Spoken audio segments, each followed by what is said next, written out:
ku xirnow Maxamuud TV ka dhigo weelkaaga sheergare subscribe waad mahadsan tahay بسم الله الرحمن الرحيم الحمد لله رب العالمين والصلاة والسلام على رسول الله وعلى آله وصحبه أجمعين ما بعد أيها الإخوة والأخوات ميل كستو جوجتان السلام عليكم ورحمة الله وبركاته إلهي ومهدسك الله تبارك وتعالى والحمد لله على كل حال حالد والبإلهي بأمكم مهدسن تبارك وتعالى سقين تهي إن لوغ الشكريو وحي مصائب أنا إن لوغ الصبرو سيدة قرآنك iyo sunnada nabiga sallallahu alayhi wasallam inoo sheegeen waxaan jeclahay inaan idinku baraarujiyo waqti walba iyo xaalad walba waxay leedahay xadadkeeda ay leedahay maanta arrimaha ka taagan meelo badan oo ka mid ah dalka Soomaaliya iyo deegaamo kale gaar ahaan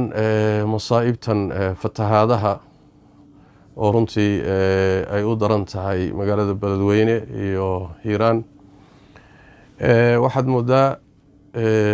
waxay mudnayd iyo siday mudnayd in aan ilaa hadda loogu tilaabsanin waajibkii inaga saarnaa ilaahay hadda inaan la qaadanin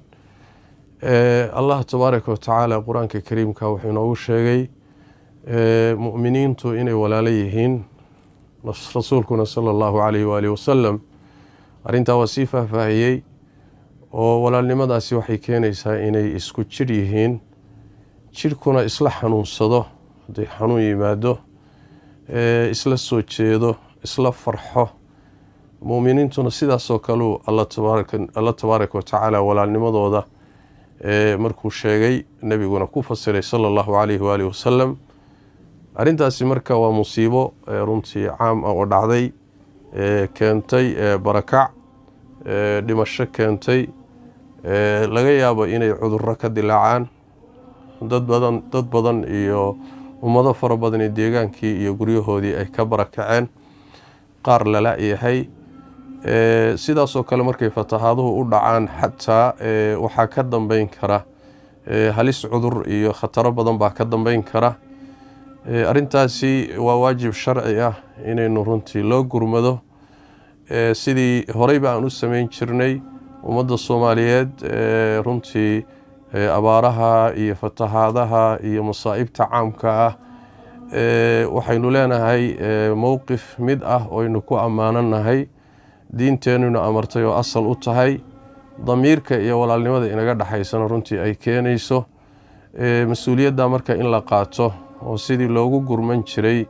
masaa'ibtii dalka ka dhici jirtay fatahaadii haday tahay abaarihii dalka soo maray dhibaatooyinkii qaraxyadii musiibadan guud markay timaado inaan ka sugin caalam dibadda inuu yimaado hay'ado dibadda inay soo gurmadaan innaga marka hore wixii aan kari karno inaynu dadka walaalaheena la gaadhno inagu isu danqanno sidaasaana caadi inoo ahaan jirtay waana ku ammaananahay ummadda Soomaaliyeed meel kastoo joogto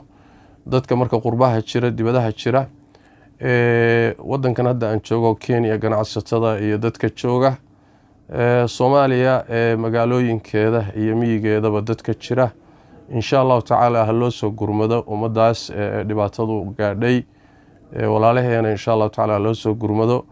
sidii laynagu yaqaanay iyo si ka fiican insha Allah tacaala ha loo soo gurmado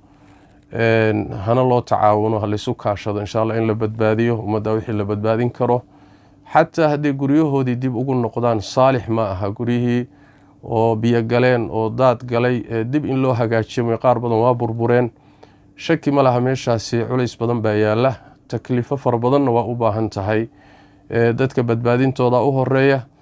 kadibna wixii uu badbaada dib u dejin bay u baahan doonaan raashin bay hadda u baahan yihiin daawooyin iyo caafimaad bay u baahan yihiin culays badan baa halka yaala andimada xataa ka dhisan wadanka ama dawladda federaalka ha noqoto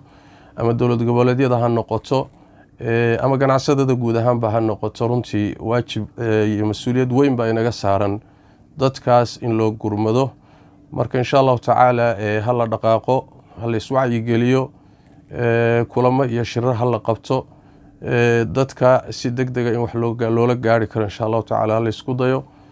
ilaahayna tabaaraka wa tacaala waxaan u weydiisanaynaa inuu musiibada ummadda ka dulqaado, intii dhimatay ilaahay u naxariisto,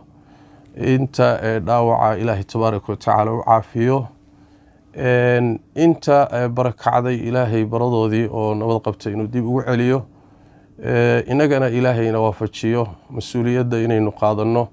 oo arrintaa xilka inaga saaran ilaahayna fahansiiyo, hana inoo fududeeyo. baaqaasi waxaan u dirayaa dhammaan ummadda Soomaaliyeed meel kastay joogto. waad mahadsantihiin. jazaakum allahu khayran. wassalaamu calaykum waraxmatullaahi wabarakaatu.